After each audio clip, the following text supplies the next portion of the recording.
અને હવે સીધા જ આપને અયોધ્યા લઈ જઈશું, અયોધ્યાના દ્રશ્યો આપને બતાવીશું। અયોધ્યામાં દીપોત્સવ પર્વની ઉજવણી કરવામાં આવી રહી છે, ત્યારે આખું અયોધ્યા ઝળહળી ઉઠ્યું છે દીવડાઓથી। રામ મંદિરનો શિલાન્યાસ થયા પછી આ પહેલી દિવાળી અયોધ્યામાં, જ્યાં રંગરોગાન કરવામાં આવ્યા। આ પહેલી એ દિવાળી જ્યારે ખરેખર ભગવાન રામ પધારી રહ્યા હોય તેવો અહેસાસ થઈ રહ્યો છે અયોધ્યાને જોતા। ચારે તરફ જ્યાં નજર કરો ત્યાં દીવડા ઝળહળી રહ્યા છે।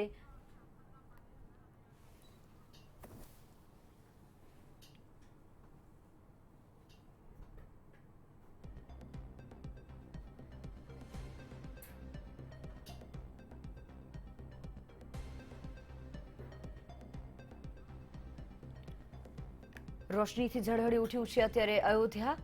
તો બીજી તરફ અક્ષરધામ ગાંધીનગરના આ દ્રશ્યો અમે આપને બતાવી રહ્યા છીએ। અક્ષરધામ ખાતે પણ દીપોત્સવની ઉજવણી કરવામાં આવી રહી છે।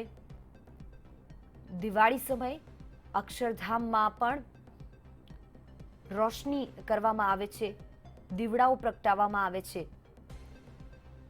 આ બે અલગ અલગ દ્રશ્યો, એક તરફ અયોધ્યાથી સીધું લાઈવ પ્રસારણ, બીજી તરફ અક્ષરધામથી આ દ્રશ્યો અમે આપને બતાવી રહ્યા છીએ। દિવાળી પર્વની ઉજવણી, આજે ધનતેરસનો દિવસ અને આ દિવસે દીપ પ્રજ્વલિત કરવાની એક વિશેષ મહિમા છે। દીપોત્સવના દિવસે માં લક્ષ્મીનું પૂજન કરવામાં આવે છે। સીતાજીને માતા લક્ષ્મીજીનું સ્વરૂપ માનવામાં આવે છે। ત્યારે ધનતેરસના દિવસે અયોધ્યામાં પણ આ વિશેષ કાર્યક્રમનું આયોજન કરવામાં આવ્યું છે। ચારે તરફ દીપ પ્રગટાવવામાં આવ્યા છે। આખું અયોધ્યા અત્યારે દીવડાઓથી ઝગમગી રહ્યું છે। બીજી તરફ અક્ષરધામના આ દ્રશ્યો, જ્યાં પણ રોશની કરવામાં આવી, અલગ અલગ લાઇટિંગથી આખું અક્ષરધામ મંદિર શણગારવામાં આવ્યું છે, દીવડાઓ પ્રગટાવવામાં આવ્યા છે।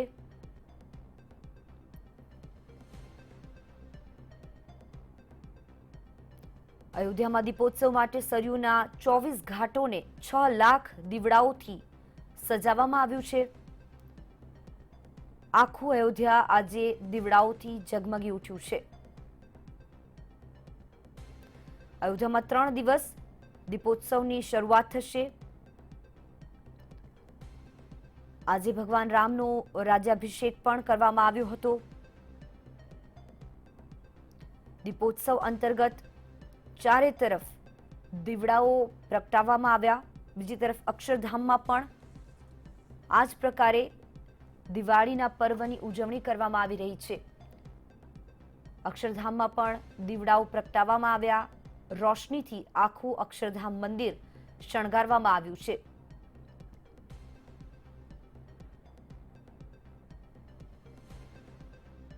ખૂબ મોટી સંખ્યામાં અયોધ્યા ખાતે અત્યારે લોકો જોવા મળી રહ્યા છે, પણ અયોધ્યામાં બહારથી આવતા લોકોને પ્રવેશ નથી આપવામાં આવતો। કોરોનાની આ ગાઈડલાઈનનું પાલન કરવાનું રહેશે। બીજી તરફ ગાંધીનગરથી પણ દ્રશ્યો આપ જોઈ શકો છો। ધનતેરસનો આજે પાવન પર્વ અને આજના દિવસે રોશનીથી ઝળહળી ઉઠ્યું છે અક્ષરધામ મંદિર, તેની સાથે અયોધ્યા। રામ મંદિરનો શિલાન્યાસ થયો ત્યાર પછીની આ પહેલી દિવાળી આ વખતે, તો તેની વિશેષતા પણ વધી જાય છે। ભગવાન રામ જાણે કે અવધપુરીમાં પધારી રહ્યા હોય તે રીતે આખું અયોધ્યા શણગારવામાં આવ્યું છે। ચારે તરફ જ્યાં નજર કરો બસ દીવડા ઝગમગતા દેખાઈ રહ્યા છે। રોશની, પ્રકાશનું પર્વ દીપોત્સવ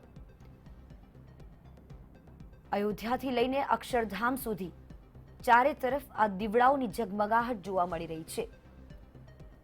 અયોધ્યાથી લઈને અક્ષરધામ સુધી ચારે તરફ દીપ પ્રજ્વલિત કરવામાં આવ્યા છે।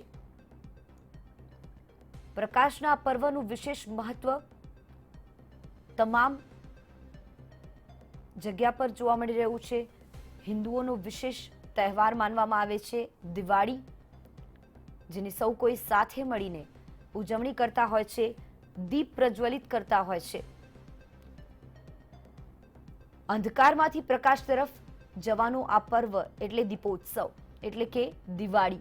દિવાળીના 4 થી 5 દિવસો કે જ્યારે ઘરની બહાર દીવડા મૂકવાનો એક રિવાજ, પરંપરા, બસ તે જ અનુસાર અત્યારે અયોધ્યાથી અક્ષરધામ સુધી ચારે તરફ દીપ પ્રગટાવવામાં આવ્યા છે. દિવાળીનો ઉત્સાહ જોવા મળી રહ્યો છે.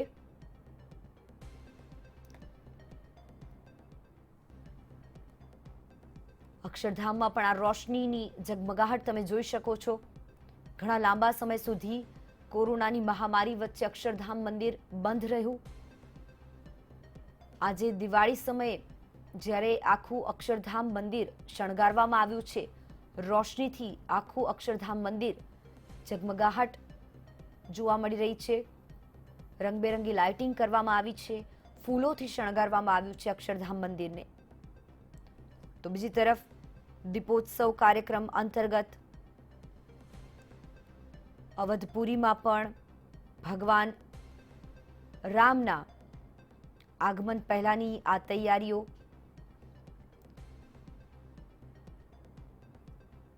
જ્યાં જુઓ ત્યાં દીવડાનો ઝગમગાહટ જોવા મળી રહી છે.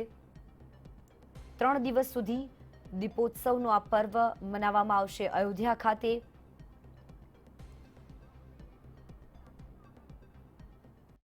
है हम सब आप सब इस विश्व कीर्तिमान की स्थापना के साक्षी बने हैं आज.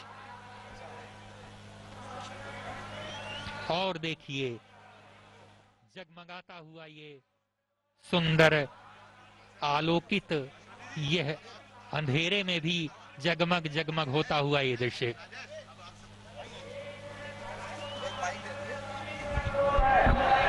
और कुछ ही समय में आप लेजर शो देखेंगे. लेजर शो का आरंभ बहुत ही शीघ्र आरंभ होने वाला है और आप इस समय आनंद ले रहे हैं दीपोत्सव का. श्री राम की पैड़ी का विहंगम दृश्य आपके सामने है. देखिए देखिए आप आपके समक्ष पुनः उपस्थित है ये सुंदर दृश्य. यहाँ जो पुल बनाए गए हैं वो भी आप देख पा रहे हैं. ट्रांसफर कर रहे हैं आप लीजिए, इनसे बोल दीजिए अश्विनी जी.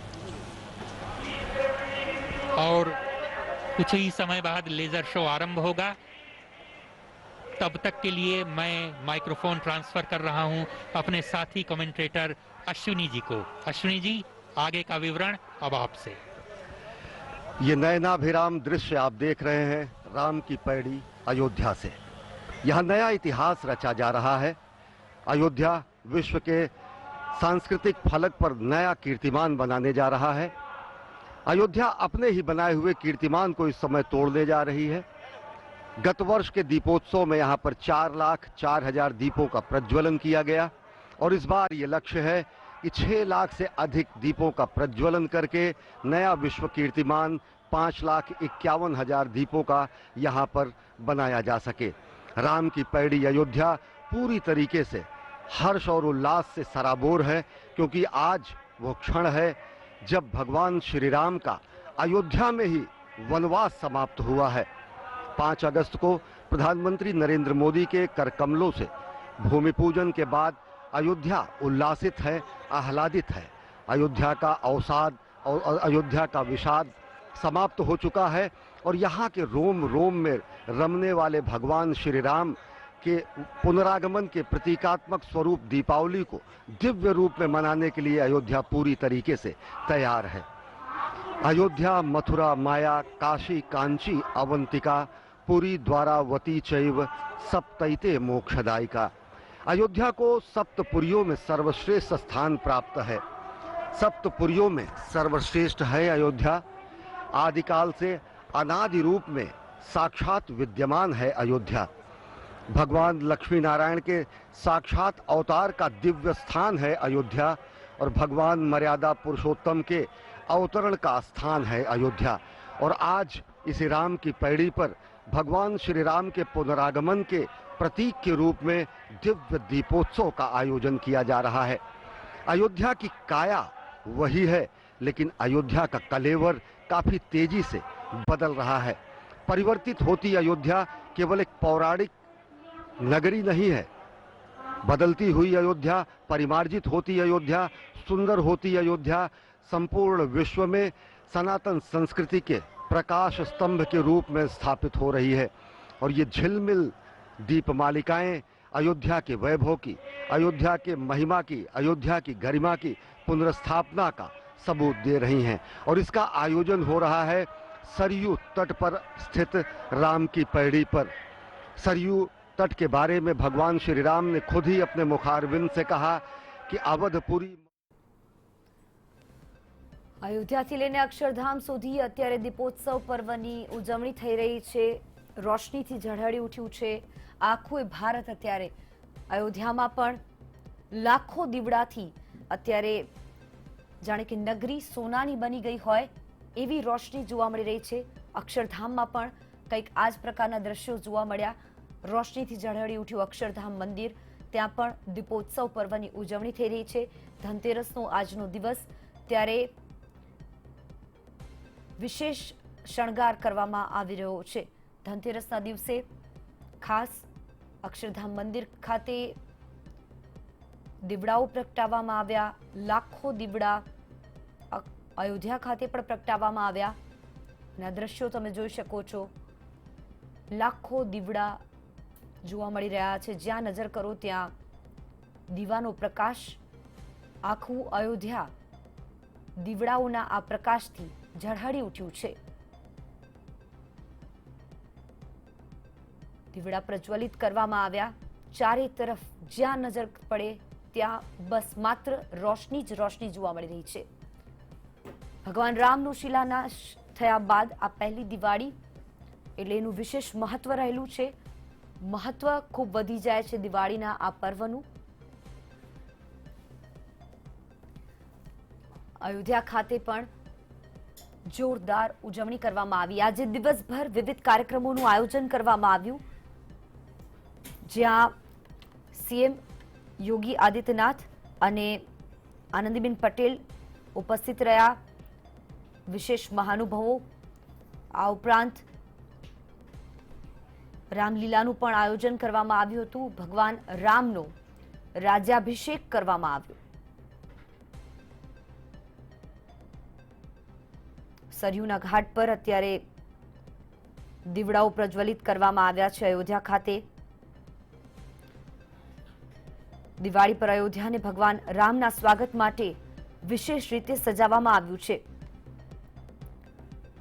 આજે પહેલી વખત રામલલા મંદિરમાં 11,000 દીપ પ્રગટાવવામાં આવી રહ્યા છે। સીએમ યોગી આદિત્યનાથ અને રાજ્યપાલ આનંદીબેને જન્મભૂમિ ખાતે રામલલાની પૂજા અર્ચના કરી હતી। તો આ તરફ સરયુના ઘાટે 24 ઘાટોને 6 લાખ દીવડાઓથી સજાવવામાં આવ્યું।